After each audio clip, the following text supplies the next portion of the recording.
Halo, Di sini kita lagi berada di Museum Pendidikan Nasional. Nasional. Kita akan mempelajari sistem Pendidikan Nasional. Sistem adalah kesatuan unsur-unsur yang saling berkaitan dan bekerja sama untuk mencapai tujuan tertentu. Dalam konteks pendidikan, sistem mencakup tujuan, peserta didik, pendidik, kurikulum, sarana, metode, dan evaluasi. Pendidikan menurut pasal 1 ayat 1 UU nomor 20 tahun 2003 adalah usaha sadar dan terencana untuk mewujudkan suasana belajar dan proses pembelajaran agar peserta didik secara aktif mengembangkan potensi dirinya. Sistem pendidikan nasional adalah seluruh komponen yang saling berkaitan secara terpadu, yang dimana untuk mencapai tujuan pendidikan nasional. Nah, sistem pendidikan nasional ini berdasarkan kerangka hukum, filosofis, dan juga operasional bagi seluruh kegiatan pendidikan nasional. Kemudian landasan sistem pendidikan nasional ini yang pertama itu ada Pancasila, yang dimana nilai-nilai ini berkaitan sekali dengan sila Pancasila. Yang pertama itu seperti nilai ketuhanan, nilai kemanusiaan, persatuan, demokrasi, dan juga keadilan sosial. Selanjutnya juga ada pendidikan ini bertujuan untuk membentuk Indonesia yang seutuhnya berdasarkan ideologi dan juga nilai-nilai dan jati diri Indonesia.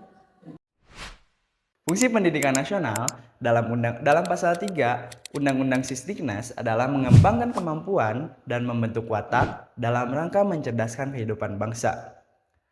Fungsi pendidikan nasional juga menjadikan sarana dalam mengembangkan kemampuan akademik maupun non-akademik, dan juga menjadikan sarana dalam membangun bangsa yang bermoral dan berdaya saing.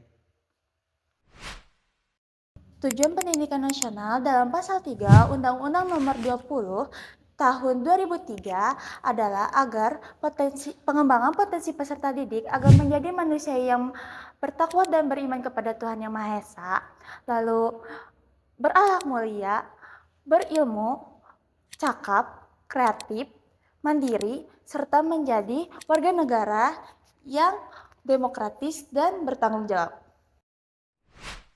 Prinsip penyelenggaraan sistem pendidikan nasional menurut pasal 4 Undang-Undang Sisdiknas adalah yang pertama adalah terbuka dan berkesinambungan, yang kedua tidak diskriminatif, yang ketiga menjunjung nilai HAM, nilai agama, budaya, dan juga kemajemukan, yang keempat adalah demokratis dan berkeadilan.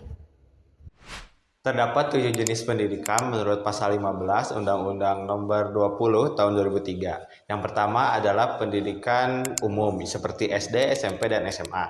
Lalu ada pendidikan kejuruan seperti SMK. Lalu ada pendidikan akademik yaitu di perguruan tinggi ada sarjana, magister, dan doktor. Lalu ada pendidikan profesi yaitu profesi guru, profesi dokter, dan profesi insinyur.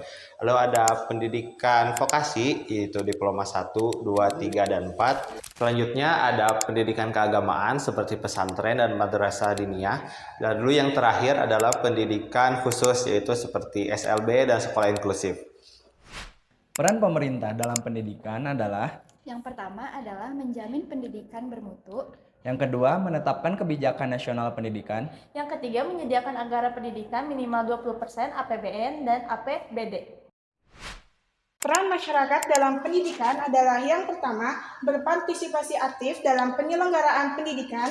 Yang kedua itu mengawasi mutu pendidikan. Dan yang terakhir adalah mendukung pendidikan sepanjang hayat.